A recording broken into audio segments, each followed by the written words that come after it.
nagpapakain ng kanin sa isang family. Yan ang average family sa Pilipinas. So, medyo mabigat, diba? Kung isa lang ang kinikita. Ngunit kung dalawa ang kumikita, immediately 100% improvement, diba?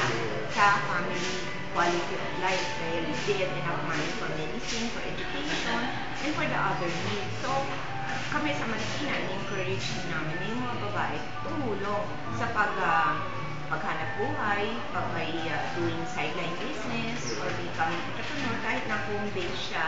Pero kung pwede siyang kumita, malaking tulong sa asawa yun. Sa panahon ngayon, kailangan mo 2 sweldo sa bahay. Una talaga ka. Diba? Lagi natin sinasabi sa ating gobyerno, taasan ng wages, hindi sapat. Pero sa totoo lang, kaya hindi sapat kasi dahil natin pinapakain. Sa Amerika, 2 ang kumikita, isang kumakain, isang dependent, diba? Kasi isa lang anak nila o 2. Kaya mas magaan sa kanila kasi wife at saka yung husband, pareho nagtatrabaho. So, ang pinapakain nila, isa o 2 lang. Now, dito sa Pilipinas, kung talagang ang dependent natin, talagang kulang kasi ang edukasyon pa, ang gamot, diba? Ang mga pangangailangan sa pagkain. So, in-encourage natin yung mga kababayan to be part also of livelihood or development programs para naman makatulong sila sa kaunlaran ng bansa na ito. Alam nyo, in other countries, no, yung mga babae, kahit sabihin nila, housewives sila, meron actually silang economic contribution sa society. Bakit? Kasi in other countries, yung paglalaba, diba, binabayaran yun. Diba, sa laundry. Yung pagiging tubero, diba, may bayad yun. Yung mag-housework ka, maglinis ng bahay, may bayad yun. Yung mag-mow ng lawn, diba, or mag-landscape, may bayad yun. Sa ibang bansa, kasama yun sa domestic product nila, sabihin sa kanilang GDP. Ngayon, dito sa Pilipinas, hindi natin kinikwenta yun kasi yung mga wives sa bahay, they do it for love, diba, not for money. Pero that work is actually a contribution to our economy also. Kasi kung hindi naman sila mag-work ng ganon, hindi naman din makakapagtrabaho yung mga lalaki sa labas. Diba? Somebody has to do it. So, ang mga women have an economic contribution na for the longest time hindi nakakwalify. Yan. So, we need to quantify that and then we need to give them more productive uses of their time. Sa ganung paraan, sana makatulong talaga sila sa pag-unlad ng ating bansa. And ang nakikita ko, pag yung wife nagtatrabaho, yung mga anak, masipag din. Pero kung yung nanay nagtutong-its maghapon or nagbibingo maghapon, yung mga anak, ganun din ang mangyayari. Yung nakikita nila, di ba? Mana-mana lang yan. So kung gusto natin isang mas masiglang bansa, kailangan yung mga nanay makita din models in productivity. May ginagawa, may pinagkakaabalahan na hindi sugal o tong-its, di ba? Hindi nag-waste ng time kasi alam nila yung oras nila valuable. So, paano, anong masishare ng Marikina para dito sa Tacloban, lalo sa programa ng Panginoon? Ay, marami kaming mga programa kasi sa Marikina na nag-empower ng women. No? We have 3 livelihood centers na tinayo namin para libre ang training.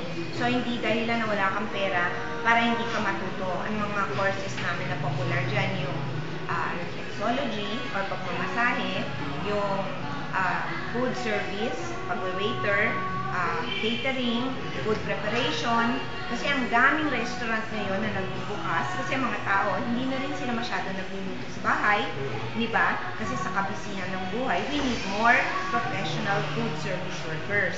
So, yun, tinuturo namin yung bartending, barista, yung paghanda ng coffee, di ba? Sa coffee shop, ang daming mga Starbucks, Figaro, na tinatayo, nangangailangan sila ng barista.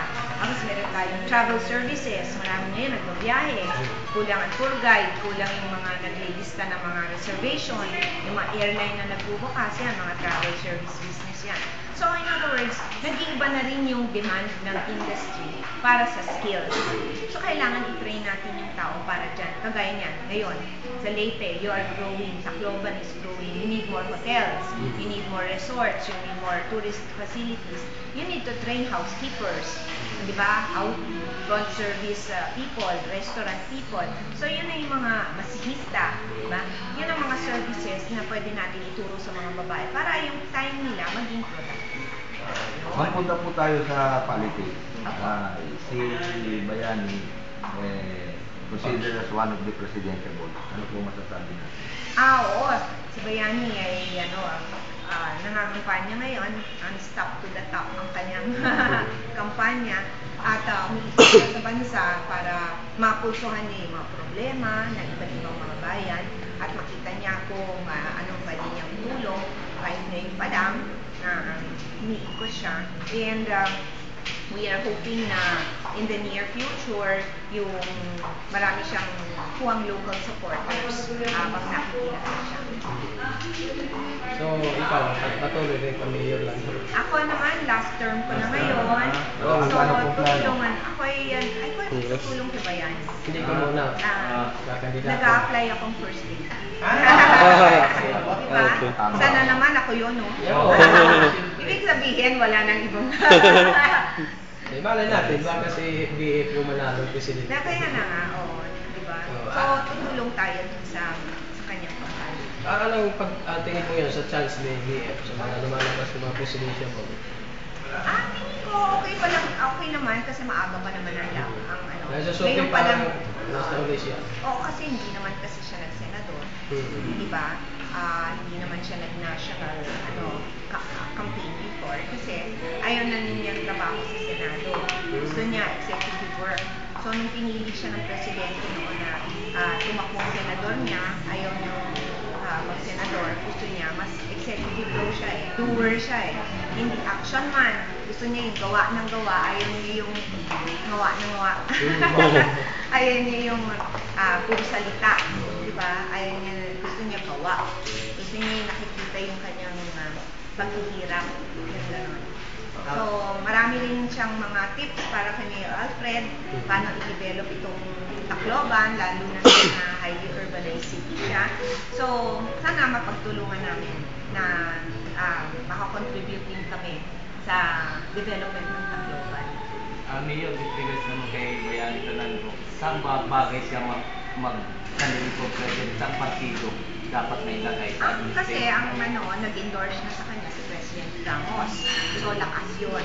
So, yun talaga siya. He's always been a party man. He's been in Lakas for 16 years, 20 years almost. So, yun ang kanyang, he's been a loyal party member. Hindi siya palipat-lipat. Hindi siya yung type na pag kami panalo doon, o tulad, hindi siya. Ganon, stick siya. So, talagang siya loyal Lakas party. So, nag-emerge ngayon yung complete Lakas. Paano na yun? Well, we will see how the developments go. Diba?